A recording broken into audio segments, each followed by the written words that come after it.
Everyone, my name is Fiza Merin. I am studying in 6th grade. Today my topic is Mesopotamia civilization.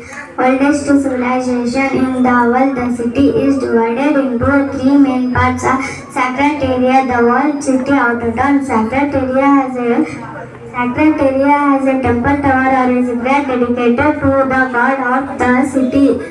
The arch columns, dams, and walls were used in the construction of the building. Society divided into three classes: upper classes, middle classes, lower classes. The father is head of the family